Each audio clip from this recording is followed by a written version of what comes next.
Welcome to OSG's 60-second troubleshooting video.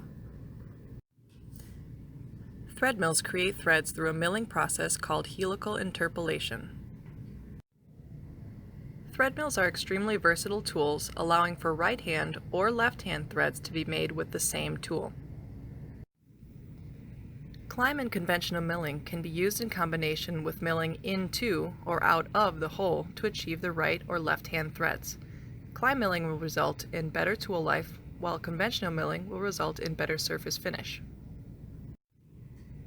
Here you see two ways to process a right-hand internal thread and two ways to process a left-hand internal thread. Note, care should be taken with blind holes. Chip packing can occur when interpolating downward. This can be avoided if adequate space is given for the pre-drilled hole. Thank you for watching. For more information, please visit www.osgtool.com.